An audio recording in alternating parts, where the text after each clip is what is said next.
Здравствуйте, мои уважаемые зрители! На дворе у нас 6 марта, и сегодня мой первый материал уже по новой традиции. Мы говорим не о линии фронта и то, что там произошло, это будет уже, я думаю, в следующем материале, а о темах вокруг данного конфликта. И сегодня я хочу рассмотреть эту проблему на гораздо более высоком уровне. Знаете, я постоянно читаю в комментариях, а я их иногда даже читаю, успеваю, одни и те же вопросы. Юрий, что будет с Россией, какие проблемы внутри России будут и чего, собственно говоря, можно ждать населению России? Вы знаете, я сначала отвечал, а потом понял, что это не имеет смысла, потому что я поймал себя на мысли, что мой блог за последние 10 дней вырос во много раз. С 300 тысяч до уже 1,8 миллиона почти человек. А я отвечал примерно то же самое. Ребят, я недавно об этом всем говорил. Я объяснял, что происходит в мире и какие события могут быть и, соответственно, какие последствия. И, соответственно, поймав себя на мысли, что большинство из вас, мои уважаемые зрители, новые особенно, ни разу не слышали ничего об этом, я решил кратко здесь изложить, что вообще происходит и к чему должны в первую очередь готовиться. В данном случае мы говорим о населении России.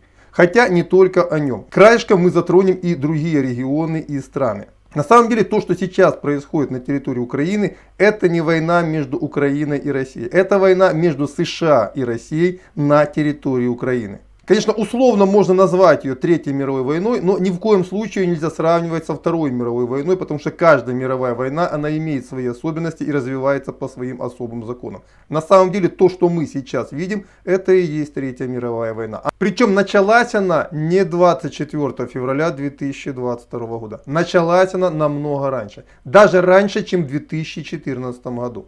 Просто сейчас началась новая ее фаза, когда Россия переходит в контрнаступление.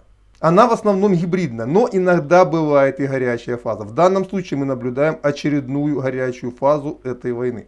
Осенью я посвятил очень много материалов данной тематике, проблематике и объяснял, что для России намного выгоднее решение украинской проблемы где-то в 23-24 году. Объяснял почему, что и как. Но если это случится в 21-м, начале 22 года, как это получилось, то на самом деле, значит, американцам удалось спровоцировать Россию на превентивные действия, которые в целом ослабляют ее позиции. Это не значит, что Россия таким образом проиграла войну. Это значит, что она вступила в нее, имея не самый лучший расклад на руках. Гораздо лучший расклад был бы, если бы она вступила в нее в конце 23-го, начале 24-го годов. Либо в конце 24-го, неважно. Но точно не в 21-м и не в 22-м.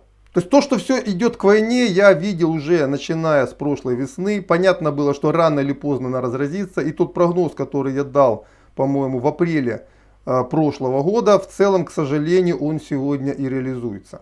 Для чего я все это говорю? Для того, чтобы люди понимали. Вопрос не в том, что кто-то сошел с ума. Сейчас там любят в Украине говорить, там на Западе, там Путин сошел с ума и так далее. Нет. Все ведущие мировые игроки, давайте посмотрим на другую сторону. Американцы на протяжении многих месяцев уже даже, тоже, по-моему, с весны готовили, в том числе и страны Европейского Союза, к тому, что произойдет. Они давно уже начали подготовку к тому, что Польша примет миллион, а то и 2 миллиона украинских беженцев. То же самое касается и других частей Европы. Все это готовилось с обеих сторон. Ссылки на тот материал, прогноз апрельский прошлого года, я дам в текстовой строке под видео, и она появится в интерактивном окне сразу после этого видео. На самом деле все это просчитывалось и просчитывалось всеми. И эта война, которая сегодня началась на территории Украины, это не вина какого-то одного конкретного политика либо человека. Это неизбежность. Ровно такая же неизбежность, как и схватка между, с одной стороны, Китая и России и США, Великобритании с другой. Вопрос состоял только в том, когда и по какому поводу начнется очередная горячая их схватка.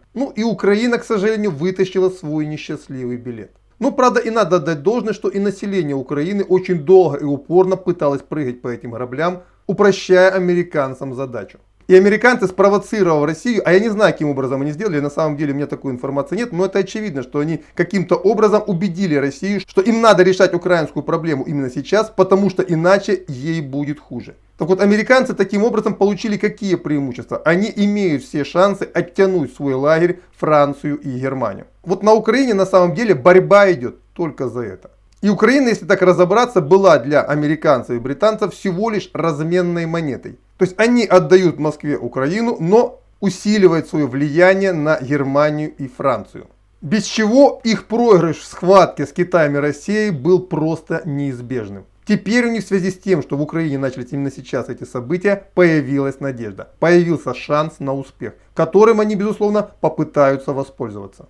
А исходя из этого, надо рассматривать проблемы, которые ожидают Россию, не сквозь призму сегодняшних событий на Украине, а сквозь призму именно этой борьбы. И когда мне вот задали вот буквально за вчера несколько человек вопросы: Юрий, так стоит ли нам ожидать мобилизации, тотальной войны против Украины? Тотальной войны против Украины нет и быть не может. Абсолютно несоизмеримые силы. Но проблемы, безусловно, будут возникать, потому что идет борьба с очень сильным противником. Соединенные Штаты Америки, несмотря на то, что они слабеют, они еще достаточно сильны, чтобы создать массу проблем. В том числе мы видим уже первую информационную волну, которая буквально пробила, поразила и Беларусь, и Россию. Мне из Беларуси, с Россией пишут: Юрий, смотрите, вот какое огромное количество фейков, какое огромное количество видео, которые сбрасываются через все рекламные паблики, все везде лезет вот эта реклама о так называемых зверствах российской армии на территории Украины. Да, это тоже часть информационной войны. К сожалению, в 21 веке по-другому информационная война и общая война не ведется.